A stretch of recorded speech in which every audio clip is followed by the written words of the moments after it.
Got everybody? Good afternoon. Thank you all for being here on such short notice. You know, Columbus is one of the most welcoming cities in the country. Our diversity is a strength that drives our culture, our economy, our future. And yet we're hearing reports that federal law enforcement officers may be conducting operations in Columbus focused on immigration enforcement. And while some may say they're here to make Columbus safer, the fact is Columbus is already safe. We have not asked for and do not need this unwelcome intervention.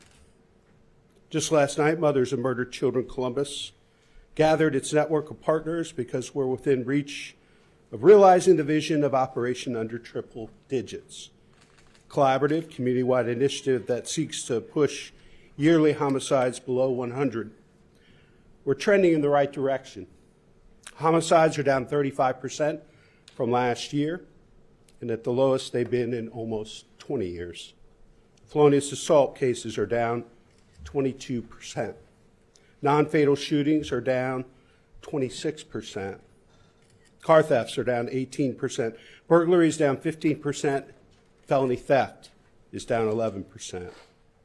The Columbus Division of Police homicide solve rate is at an impressive 79% for 2025. These statistics are important because they show our city is the safest it's been in years. And they paint a picture of trust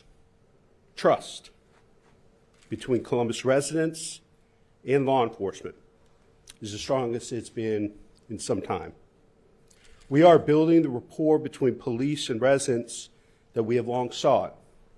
And this questionable federal operation could erode and undermine that hard-earned trust. I don't want that to happen. We want people who urgently need help to seek it.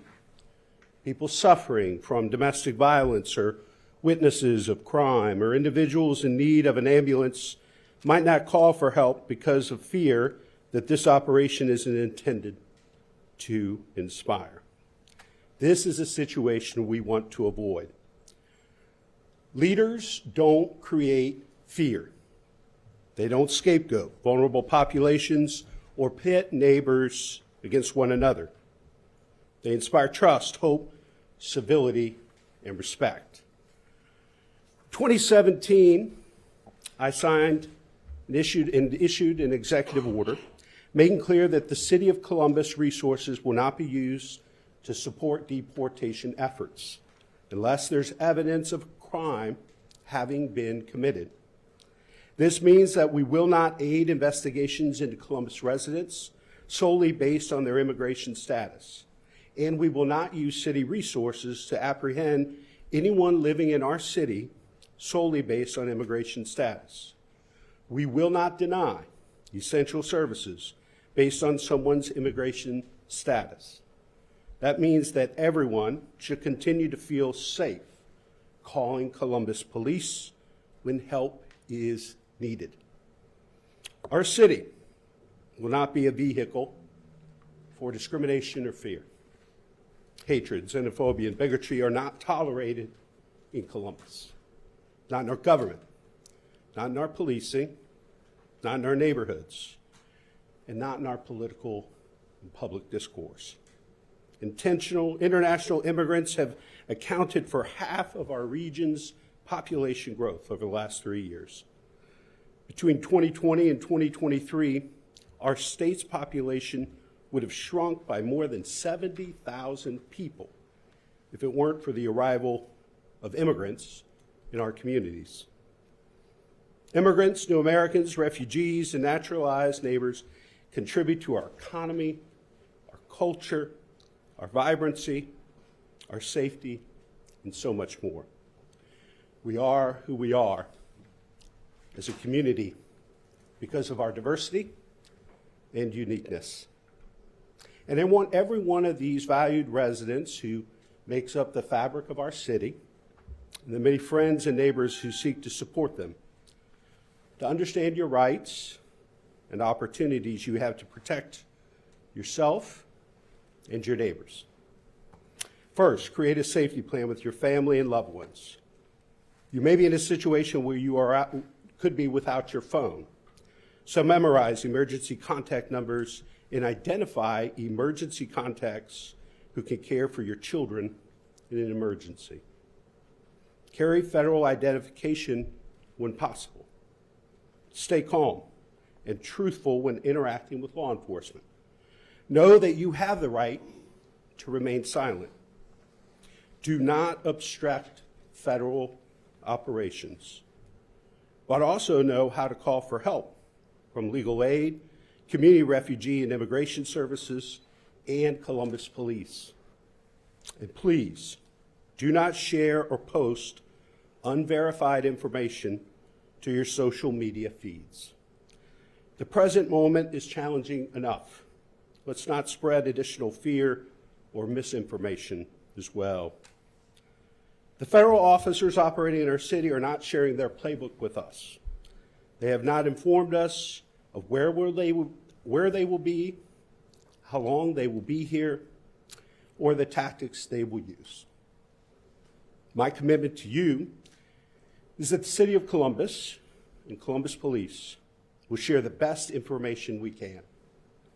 I want people to know that they can trust Columbus Police. I want them to know how to protect themselves. I want them to know that we support them.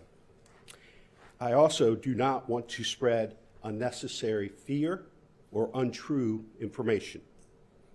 I will do my best to share reliable information with you and the public. We will continually update columbus.gov/allofus with information and resources. Today, my message to every Columbus resident is this: you are valued. You belong. My commitment is unwavering. We stand with you and we support you today and every day. Now I'll turn things over to our police chief, Elaine Bryant.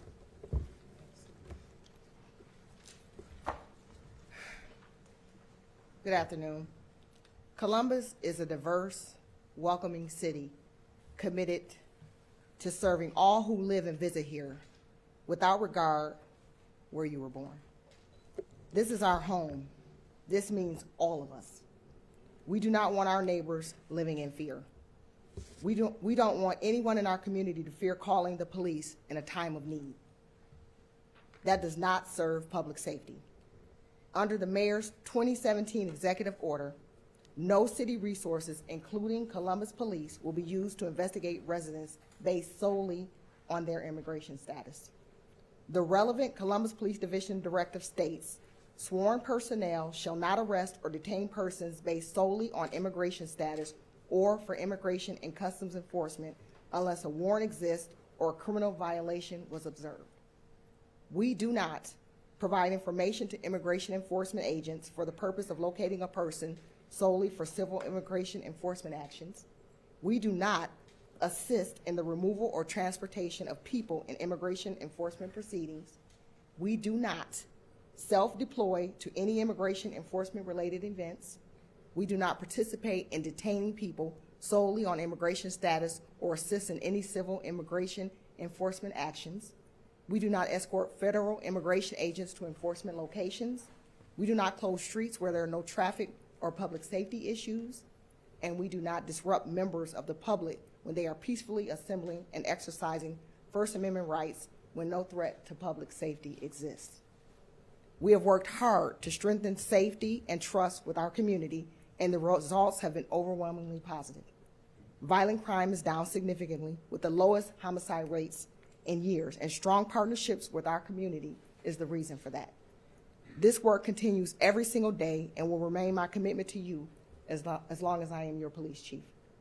Our mission is and will continue to be to maintain and protect public safety for all people in our community. Now I'll turn it over to our city attorney. Thanks, Chief.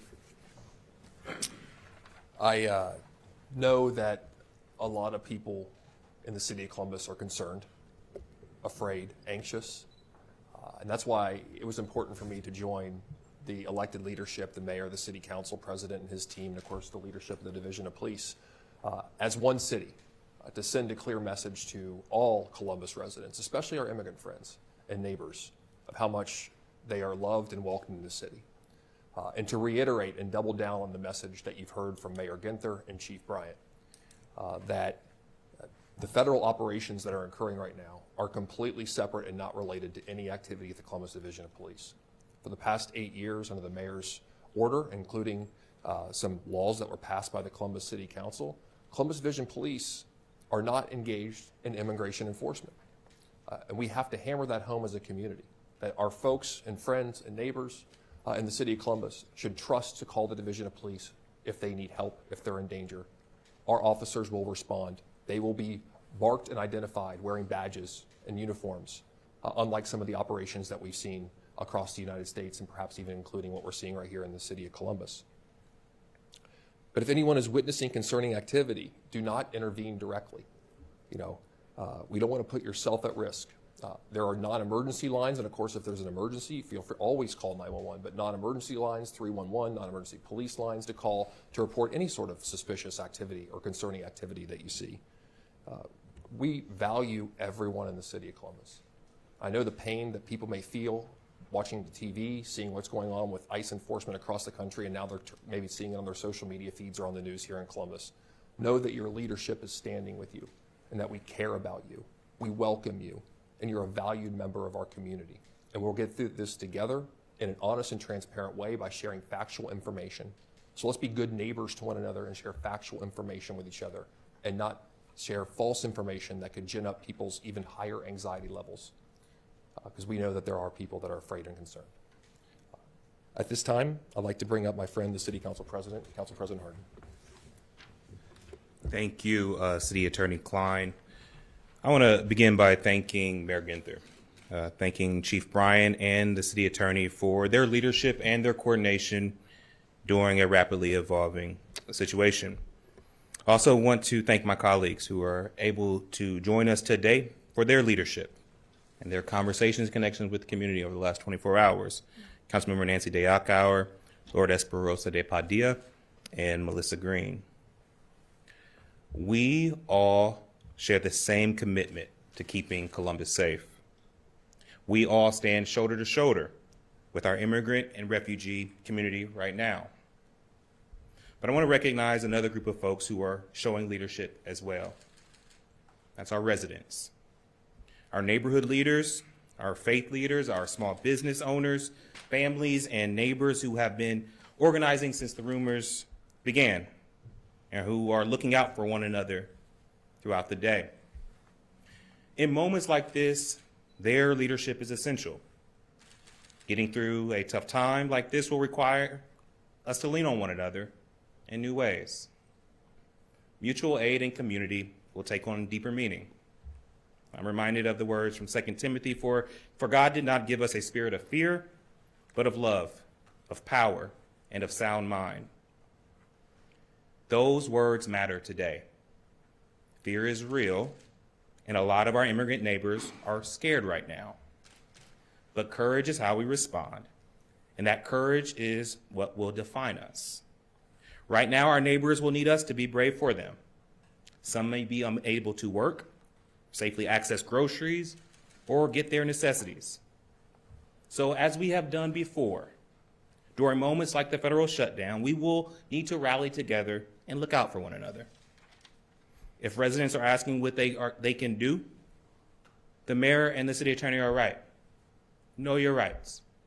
Trust in our division of police. These are our officers. You know them. Call us. You don't need to let anyone, if you see ICE, onto your private property unless they have a warrant from a judge. There may be forces that seek to divide us, but there will also be a time when we rebuild together. We will get through this moment, and when we do, we will have strengthened our fabric as a community, and we will be stronger. I'll end with this. Ecclesiastes reminds us that there's a time for every purpose under heaven, a time to tear down, a time to build up, a time to plant and a time to uproot what is planted, a time to throw stones and a time to gather stones, a time to be silent and a time to speak. Right now is a time for hope and to channel that hope into action. Some will look at these ICE operations and say, this is who we are. We will look at Columbus residents stepping up and saying, no, that is who we are. Thank you so much, Mr. Mayor. Be happy to take any questions. I'd like to keep questions to the subject at hand. If there are any off-topic questions, you know you can ask me anything you want, but I'll stick around for that. But out of respect for the leadership up here, we all have other places they need to be and work they need to be doing. So if there's anything regarding the topic here at hand, be happy to answer those. Yes, sir. Have you verified that there is in fact an increase in ICE operations here, and if so, how? Chief? So what I can tell you is that we have verified that they are here, and we have verified that there are more agents. We don't have a particular number, but we do know that they are here and they are doing operations. Are police getting reports of them operating here from citizens calling in like, hey, we see someone getting taken by federal officials?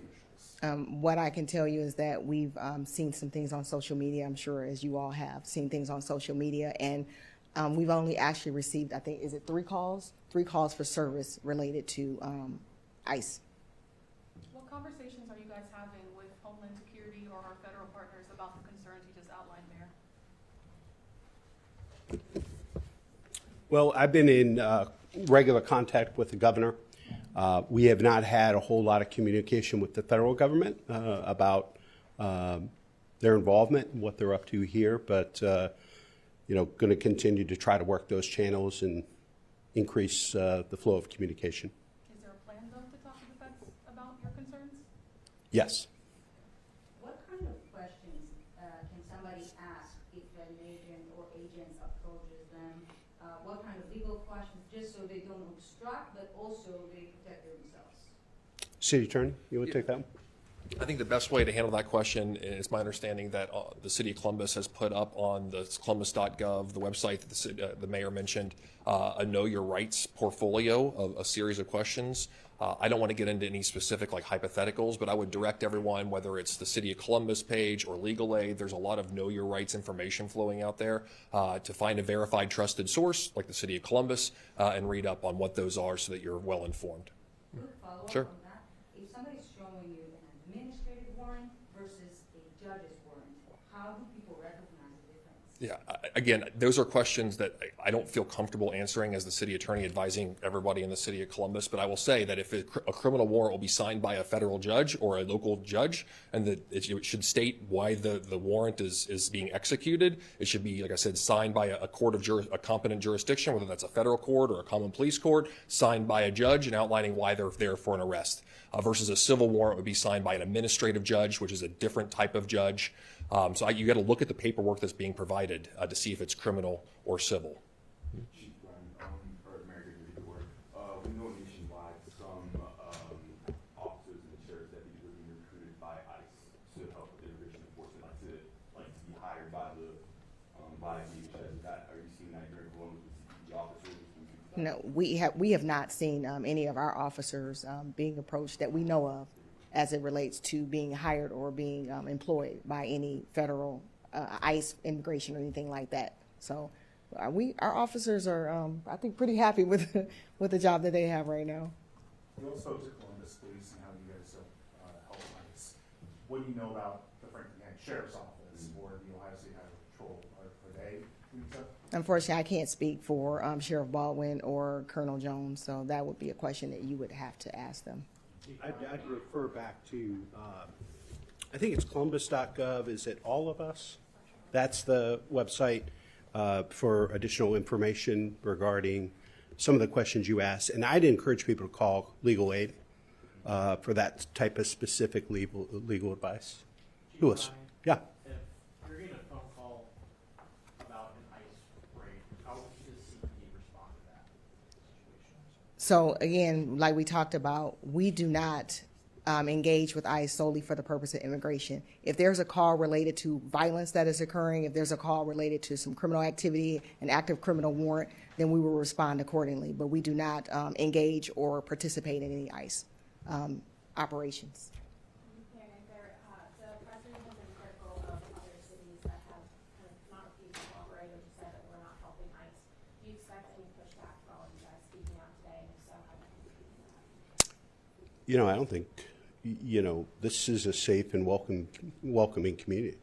It's part of who we are. It's part of our values. And we're going to continue to stand up, support our neighbors, share good information, do everything we can to help people protect themselves, protect their families. But we work for the people of Columbus, and they've been very clear that they want a safe and welcoming city for the best and the brightest from all over the world. We've been seeing these social media posts as well. They're often blurry photos of people being detained, not a lot of information on besides maybe a location. I wanted to ask if there's any knowledge from the police or the mayor or anyone else about where exactly this is being targeted right now. Is this targeting traffic or most often? Is this targeting, we've seen some reports of ICE agents outside of English language charter schools and even the Columbus City Schools location as well. What's the knowledge about who's being targeted? We have no information on that. Again, to reiterate what they said earlier, we have not been consulted about what their operations are doing. We have analysts scouring social media, which is basically the same thing you guys are doing as well. All the open source materials out there so that we can try to get a grip on it as best as possible. But again, it doesn't drive anything we're doing. It's just for our same awareness purposes that everybody else. So as people share those, our analysts are picking up on it. It gives us a good situational awareness, hopefully based upon some of those things, if we're able to verify the location. A lot of them have been outside of the city of Columbus in some of the townships and some of it within the city of Columbus. It just gives us an idea of where they're at, but that's not being shared directly with us. What is the city doing to keep in touch with some of the potentially affected communities, Somali Americans, Latino Americans, and what's being done? Lots of phone conversations, and as you know, we've been engaged with a lot of folks in our new American community, certainly since the beginning of the year, based on some of the things that the current president did in his first term and talked about doing in this term. So I'm sure those are ongoing conversations, meetings, engagements, trying to get as much information. I know that the chief has a couple of different new American chiefs advisory groups that she meets with and the division meets with and talks with regularly. Council members, do you have ways that you've been staying in touch? Yeah, thank you. Thank you, Mayor, and thank you, everyone, for being here today. We do have the Commission on Immigrant and Refugee Affairs. We also have been in constant contact with our resettlement organizations. We just passed on council some funding for those organizations. There's also a rapid response network that just today, my staff was on a call with them around what they are doing in terms of their response. So even before this, we started to get calls. We've had calls to our office around folks who have already been detained within the last few days. So this is something that we have been in constant communication, I think, with the community about what we're hearing and what we're seeing so that we can share that information with our folks and that the community themselves and organizations that are equipped can reach out to the community. As a follow-up, what does your office do when you get one of those calls? What has been done the last couple of days when you get one of those calls? Sure. So I think what we're looking at is how can we best support the families, right? So we know that we don't have the jurisdiction once someone has already been detained, but what we can certainly do is support that family that is now missing that family member. And what is the best way that we can do that and ensure that they can receive the city services that they might need if they're losing income or food, access to work, et cetera. Some of the feedback we've gotten. Oh, go ahead. Go ahead. I think I don't think this happened recently, but in the rumors with ICE, there have been rumors, I guess, of people impersonating ICE. What should people look for or what should they ask pretty much to know that this is like an actual ICE agent or an imposter so they don't get caught up on like a obstruction charge? You got it? I'll say something, you can follow up. Like, this has been a concerning activity that I've seen across the country since we've seen ICE raids. It really puts our division of police who are trying to do the right thing, who are properly marked and identified, in a real predicament if ICE agents are acting in plain clothes without any identification or badge whatsoever. So you can imagine a situation where the Division of Police rolls up on a scene where this is happening and the type of problems that could occur there. That's why it'd be nice, and my plea to the federal government in Columbus and any other ICE activity or federal enforcement activity that's taking place across the country, whether it's in Columbus or not, is live up to the same standards as the Columbus Division of Police. You know, we mark ourselves, we identify ourselves, we say police, we have badges. And if they lived up to the same standards that we would live up to, that we do live up to, then there'd be a lot more transparency in the process. And that's been a frustration, knowing that the way that ICE has handled these raids or this enforcement across the country is it truly about getting the worst people off the street, or is it about quotas and numbers? And the way they're going about it, it seems more about quotas and numbers due to the lack of communication, due to their style and tactics, than it is about actually making a difference and getting very dangerous people off the street. They were also showing up in schools. So what measures is the city helping? Well, my question wasn't answered. I think my question is, what do people look for? Like, what should people ask if they're approached by ICE and they're not sure if they're ICE agents or not? Again, unfortunately, just like he talked about, they don't have a standard. We can't regulate whether they wear uniforms. We can't regulate any of that. But I would encourage people to ask for identification. You can certainly ask. You can certainly, and if you feel that there's something off or you feel that there's something wrong, you can definitely report, call someone and say, hey, I don't feel like this is a proper person. You can make that complaint. But unfortunately, we don't control what they wear, how they mark themselves. And so, like the city attorney said, we will always be in our uniforms. So if there's any question on whether or not it's Columbus Police, we should have some sort of identification, some sort of marker, badge, ID numbers. If you want to ask for our badge number, please ask for it. But we don't control how they dress, what they wear, and what they're required to have. Just to confirm some facts here, so we know ICE operations have ramped up here in recent days. Don't know the number of agents, don't know the number of residents detained, but we do think some residents have been detained, and any idea where that would be, and no advance notice from DHS. Can we confirm all that? I believe that's all accurate. That's accurate. Some of the feedback we've gotten from folks in the community are about language barriers when they are interacting with ICE. What efforts are being done to distill this information in multiple languages so people know their rights regardless of what language they speak? Yeah, I believe that the video the chief and I did, we've added, those translations and closed captioning to that. And we're going to continue to do everything in our power at that columbus.gov/allofus website, translating that information. Council member, I think there's some translation you provide right now. Yes, we are also putting out a message. The commission is working on a message that they will disseminate in multiple languages.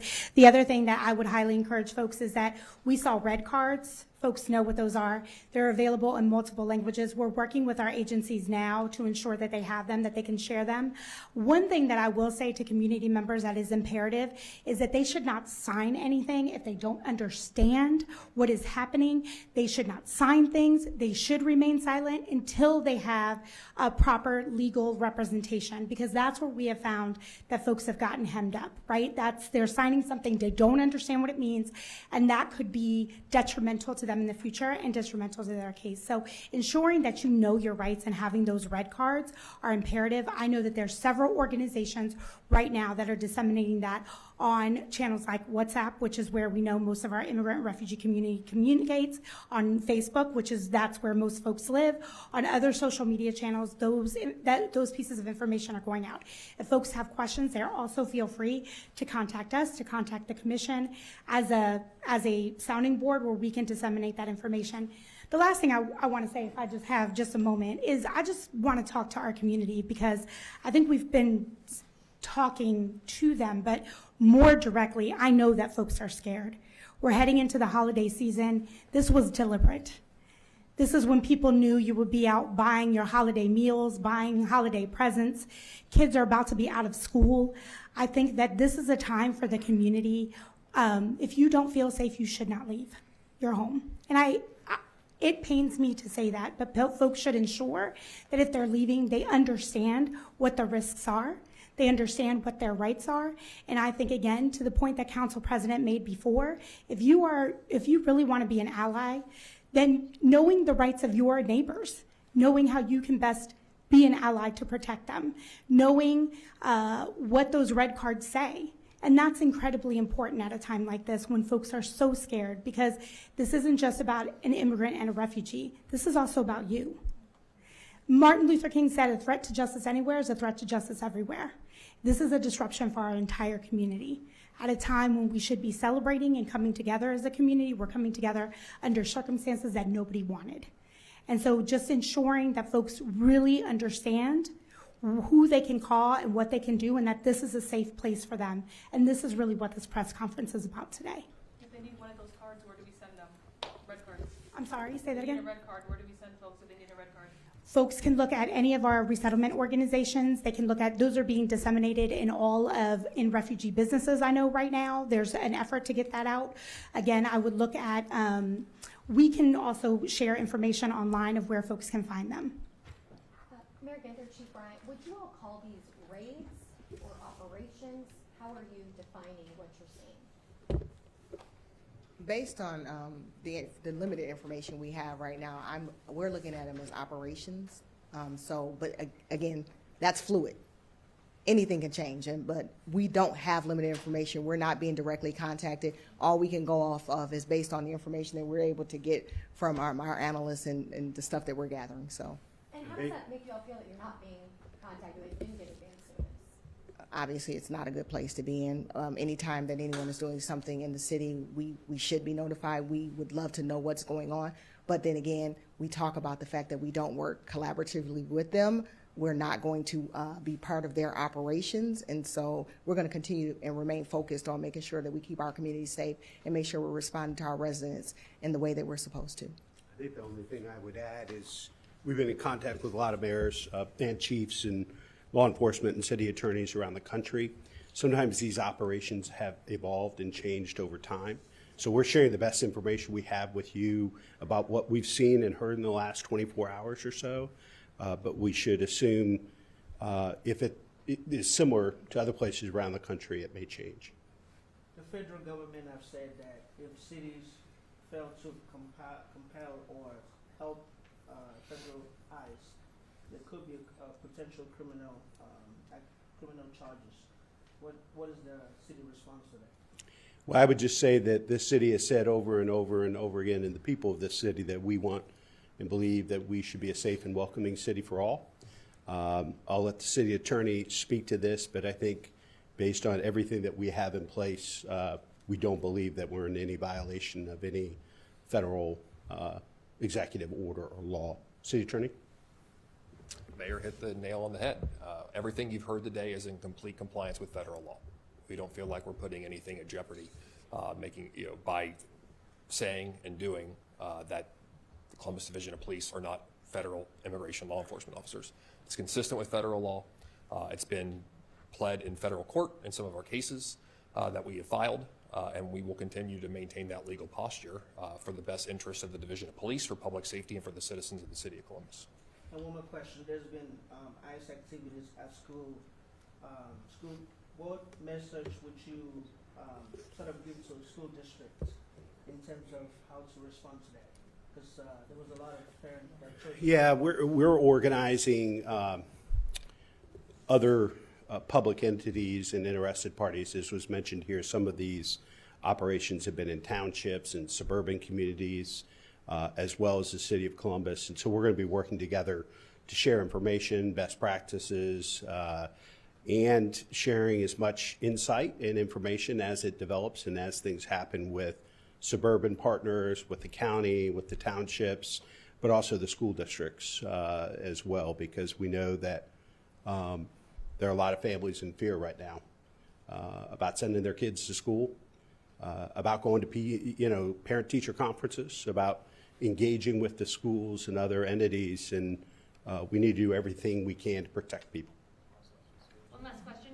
And tomorrow's the last day of school for Columbus City Schools. I think for most districts, tomorrow's the last day before winter break. Yes, sir. I'm not sure if you saw the video last week, but there's also been reports and videos of ICE agents also chasing down non-US citizens who may look like immigrants in the community.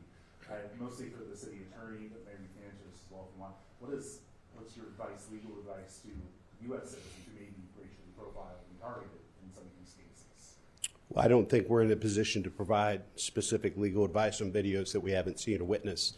But the Columbus Division of Police is here to protect the people of Columbus.